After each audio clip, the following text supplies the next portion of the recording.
is a day for giving, so this gift is for me. I don't need to change you, I can just let you be. And the stories of right and wrong blow away on the wind. I return to the center. I return again. And this is not about anybody else. It all starts right here, and I forgive myself.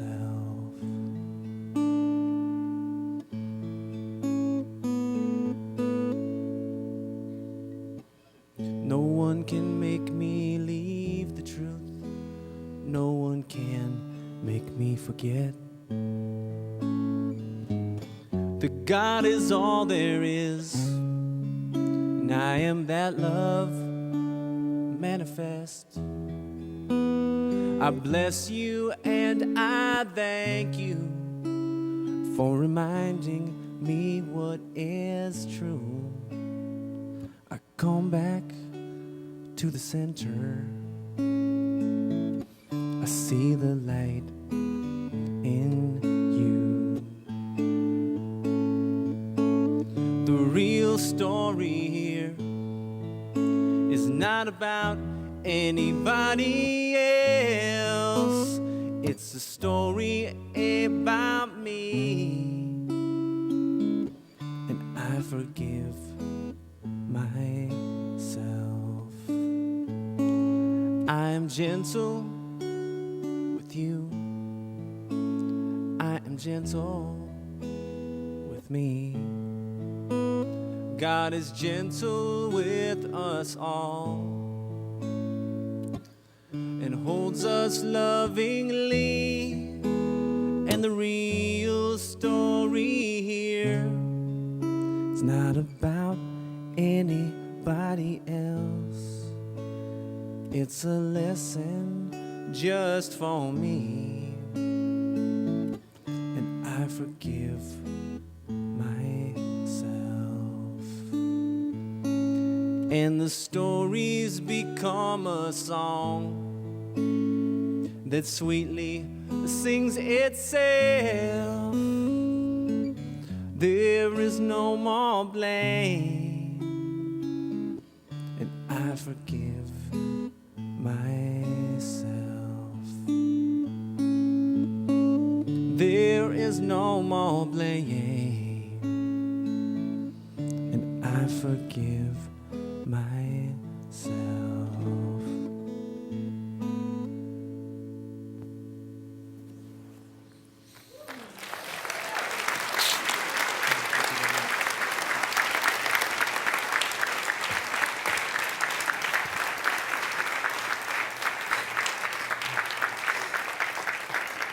Thank you very much, Ami. Thank you and welcome to our community. Thank you.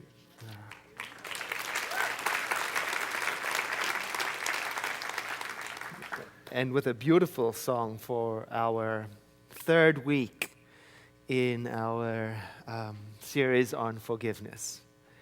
One of my colleagues, our friend Chris Michaels, we were talking on the phone yesterday, and he said humorously, but there's a serious note to it. He said, whose bright idea was it to focus a whole month on forgiveness?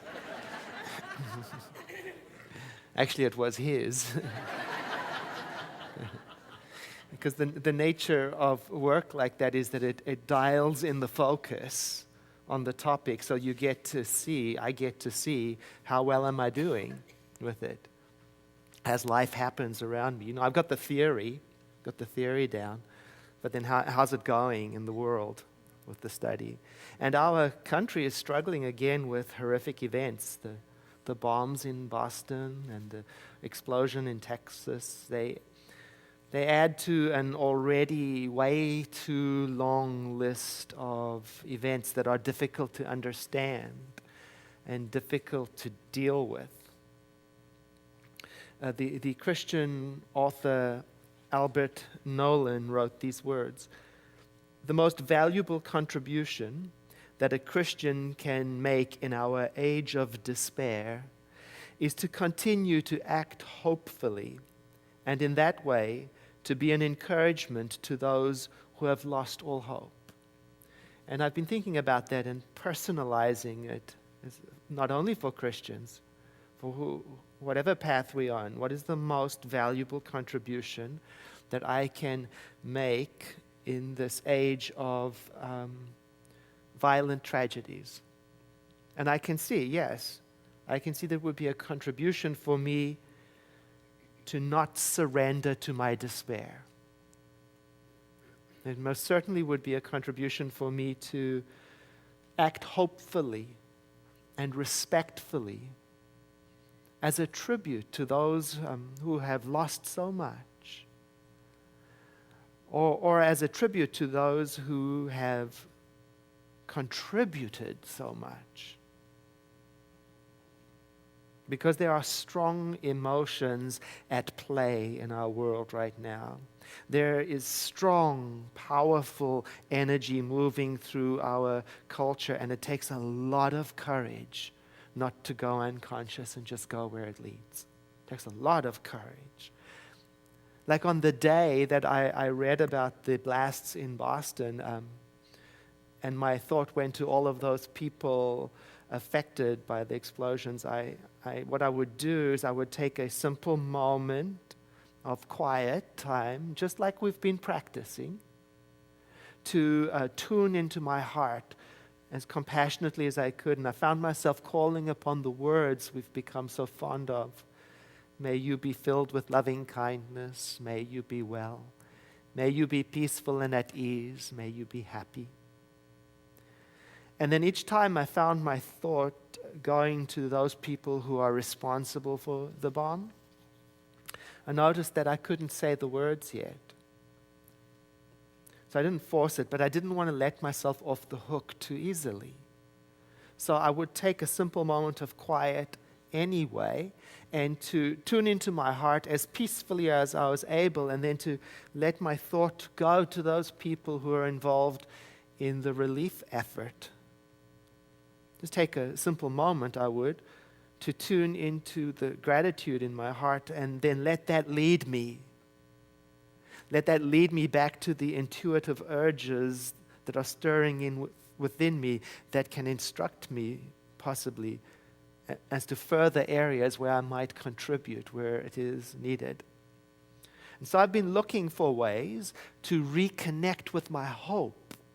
And you know, when you start looking, it looks back at you from the most unusual places. Like I remember watching The Daily Show, and Jon Stewart said in his show right after the bombing, he said, and I don't remember the exact words he said, but he said, "Thank you, Boston, for showing me hope in the midst of human tragedy." And what he was talking about, he was referring to the way that the people of Boston responded.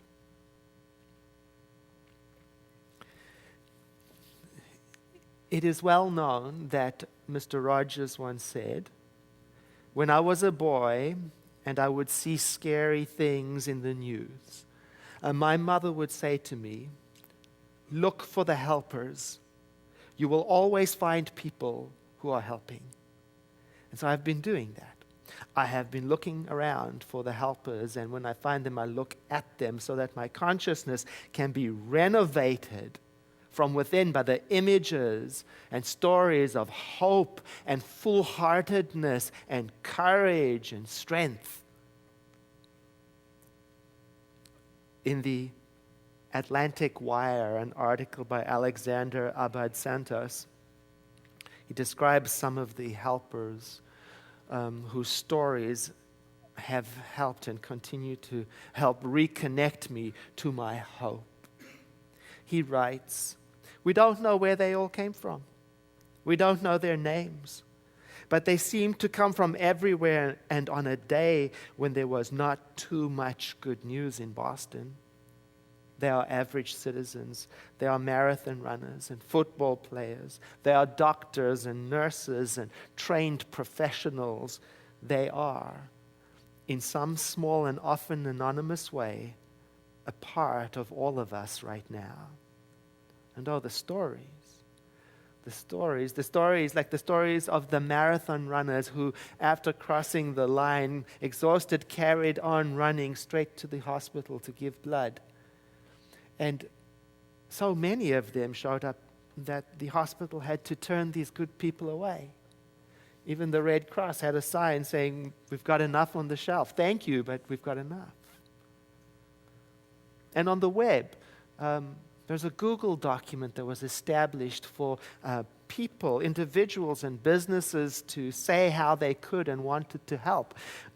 Everything from offering their own beds in their own home to rides to food, and open-heartedly disclosing everything, their personal phone numbers, their addresses, and what they had to share. And the amazing thing about the document, and you can go and see it, it's 524 pages long. And hashtag Boston Help on Twitter, well, it shows all the local businesses willing to help and give. Or as the author of the article says, seriously, go look. Go look at it. It will make you feel better about human beings. I've been looking. A Cuban-American immigrant whose son had died in Iraq in 2004, was at the marathon to support and honor those runners who were running for fallen U.S. soldiers. When the explosion happened, he ran towards helping, vaulting over fences to get to victims and using his own clothing to attempt to stop bleeding where he could. And his photo has become an icon in our media of human hope. Our president, in his remarks on Monday, said, "Boston police, firefighters, and first responders, as well as the National Guard, responded heroically and continue to do so as we speak. It is a reminder that so many Americans serve and sacrifice on our behalf every single day without regard to their own safety in dangerous and difficult circumstances. And we salute all those who assisted in responding so quickly and professionally to this tragedy." One runner was asked if the bomb would make him not want to come back, to stay away from future marathons. And he said, "No, we will definitely return, because acts of terrorism only truly succeed if we let them live our lives in fear." Our own spiritual leader, Dr. Ken Gordon, the spiritual leader of Centers for Spiritual Living, he wrote an open letter to us in response to the events. And the letter is on our website, but I bring some of its words to you. "Our blessings and our prayers go out to Boston today after, yet again, another senseless act of violence perpetrated on innocent people. I ask that each of us take a moment to pray for those afflicted, and once again, I ask that we pray for our world and our advancement into a peaceful unity and mature response to these heinous and destructive acts. It is obvious that the traditional responses that we as a world society have implemented for thousands of years have become, and possibly always were, both ineffective and counterproductive. Violence begets violence. The consciousness of vengeance is contagious. The motivation for much, if not all, of the violence we are experiencing is born from an inane and immature sense of revenge. The perpetrators are seeking revenge for the perceived injustices of their lives, And when we react to their actions from a mindset of vengeance, we further feed the act. The commonplace violence that we are currently witnessing is a symptom of a much larger cause, and the solution has not been found in our traditional way of handling it. It is time that we begin to look for deeper solutions as opposed to falling back into our traditional response. So I ask you to remain calm and clear and to practice love. This does not mean that we condone these inhumane acts, nor does it mean that we allow them to go without penalty. However, Centers for Spiritual Living teaches that everything in our world begins with a thought, an attitude, a frame of mind. If we live in a violent society, reflecting the vengeance that initiated the act in the first place will do nothing to stop the violence. It may stop the current perpetrators, but it will not in the end stop future violence. It is up to us to be proactive and focus our attention on peace and respect for life. It is unrealistic to expect others to do it if we are not prepared to do it ourselves first. It is time that we face the bigger issue, and that is not just what humans will do to other humans, but how tirelessly they will justify it. And on the website is the prayer then he offers to us to contemplate. And even though we may resonate with these words and believe them sincerely, how our human hearts still ache. And we are disoriented sometimes by the powerful and conflicting and sometimes confusing emotions that happen in us at exactly the same time, concurrently, which is the nature of grief, to experience many things happening inside all at once. One survivor expressed this when asked what was going on and said, on one hand, I'm very happy to be alive. At the same time, I'm very angry at who did this. And at the same time, I have utter grief for the dead and the injured and their families, all at once. The librarian of our online affirmative prayer library, Diane Tapanya, offers these words in her most recent post, When Words Are Not Enough.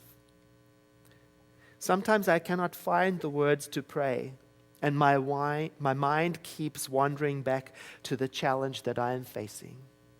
And here is one way that I pray that helps me. First, I sit still and take a few deep breaths, and I place my attention at the center of my chest, and I let my breathing be free and open for as long as it takes.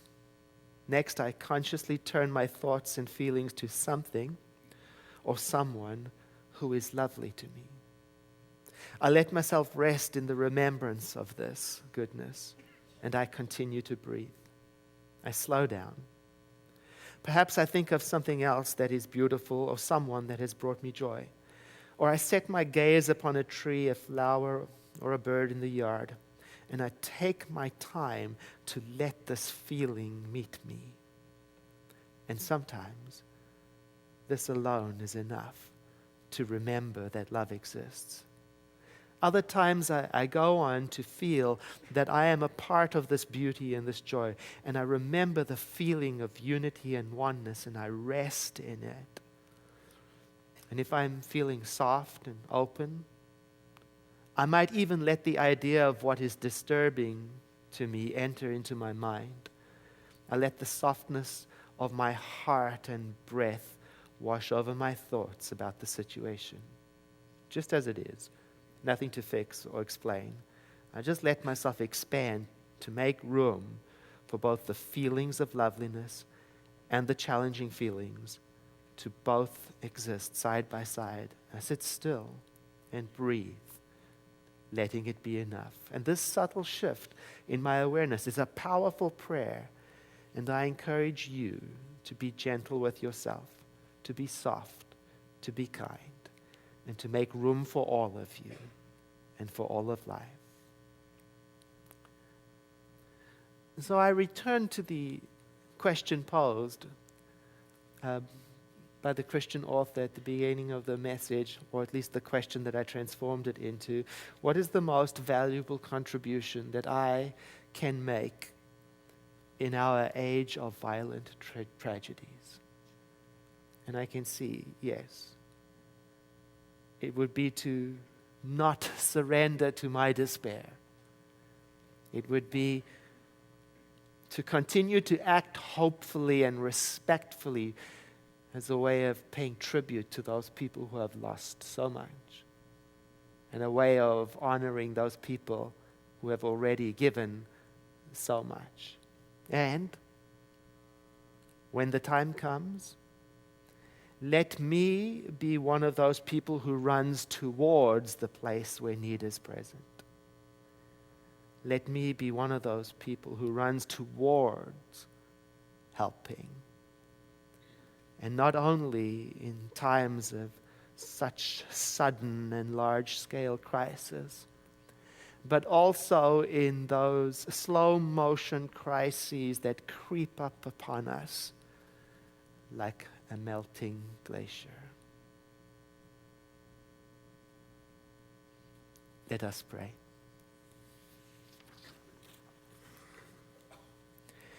There is only one life, and that life is God. And that life is perfect, and that life is everywhere present all of the time. That life is the life I am living. It is my foundation and my source.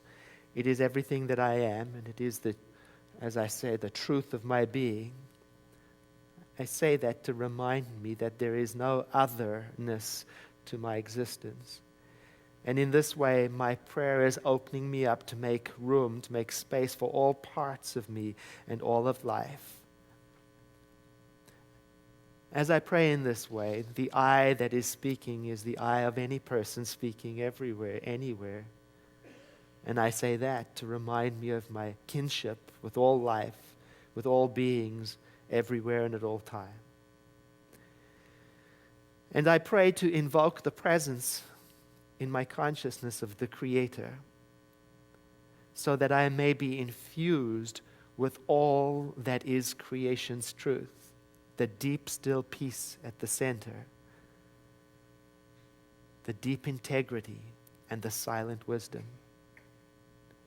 And I am awed by my inability to understand all of it, and yet at the same time I feel a growing sense, a thrill, a growing sense of rightness, of integrity in this identity of God within. It within me instructs my speaking. It within me informs my movement and my choices. It within me expresses through my compassion, and it within me urges me to help. As I pray in this way, I realize that anything and everything that has ever created a sense in me of separation from the truth of my being is dissolved by these words of prayer. And I stand naked and bare in consciousness, completely infused with the light of truth. And I realize there is nothing anywhere that can confuse or hypnotize me into believing anything else. I am at home. So open-hearted am I in this prayer that I find there is sufficient warmth and strength within me to speak a word of prayer for all beings everywhere, that they too may remember the truth of their being and wake up to the sense of kinship they have with each other, and that everything and anything that has ever stood between them and this sense of deep, abiding love dissolves and falls away, whether I know how it is to take place or not. As I pray in this way, I feel a rising sense of joy, the quiet, soulful celebration of remembering, the humble acceptance of the gift already given. And I release this word of prayer to that aspect of the universe that we call the law of mind, to remind me that as we make this imprint in consciousness, it is the power's good pleasure to give us that which is the established kingdom of heaven through our consciousness on this earth now. And I invite you now to take a breath with me and to enter into a moment of silent contemplation.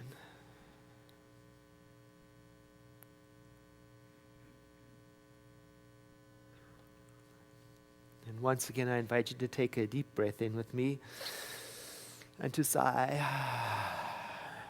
And I practice that way, using a deep breath followed by a sigh to reintroduce motion into my body, especially if I've been sitting quietly in contemplation for a while, to bring oxygen back into my body and prepare myself to be present for what is to take place next.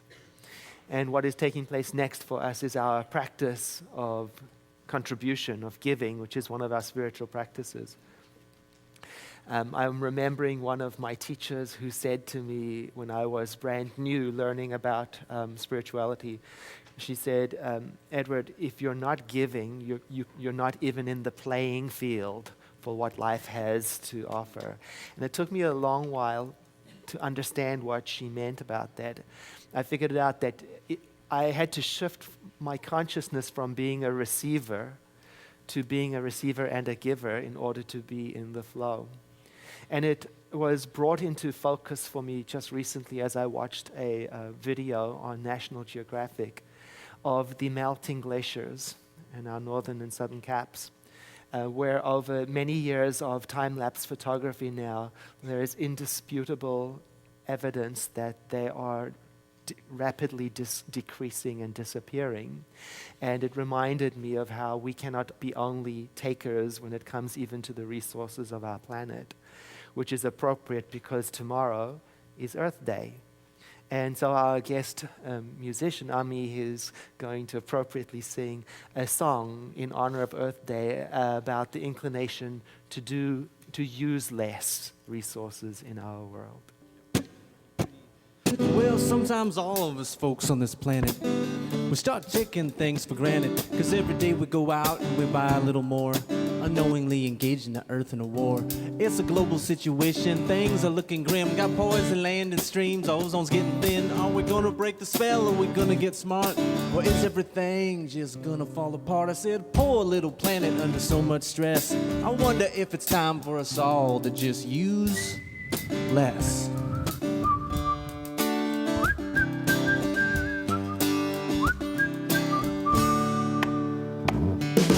What price do we pay for all of our distractions, devices and gadgets and box office attractions? It's a whole culture based on external consumption.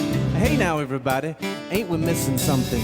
The best things in life for free, they're not advertised on TV, and we don't need materiality to set our spirits free. Now are we doing what we can to get out of this mess? Certainly would help if we all would just use less.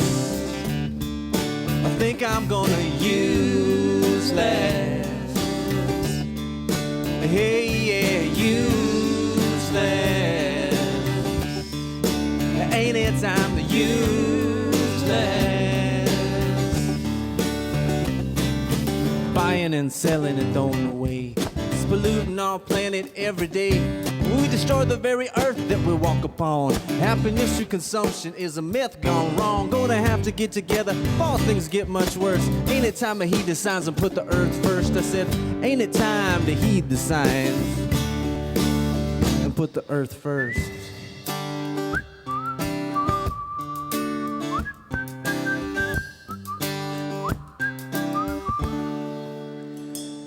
Now when the last fish is caught, the last tree is cut down, when the last stream is poisoned, will we finally hear the sound of the truth that's everywhere and it's calling out to reason? Because it's a mighty simple fact that money can't be eaten. Get our priorities straight, this won't wait. It's time to act and it's not too late. Time for us all to get down on our knees and confess. Make a pledge to God above. From now on we're gonna use less. I think I'm gonna use less. Hey, yeah, use less.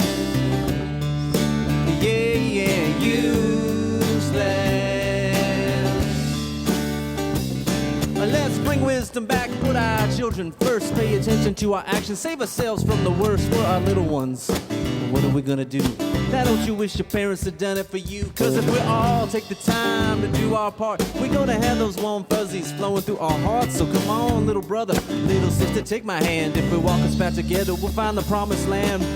It's time to give this little planet some rest. It's time to take a break and all use less. I say you don't have to get down on your knees and confess, but ain't it time for us to use less? Yeah, use less. Hey, yeah, use less. Ain't it time to use less? Please help us if you'd like. Poor little planet under so much stress. All we're doing what we can to get out of this mess. It's time to give this little planet some rest. It's time to take a break and all use less. Said poor little planet under so much stress. All we're doing what we can to get out of this mess. So you don't have to get down on your knees and confess, but ain't it time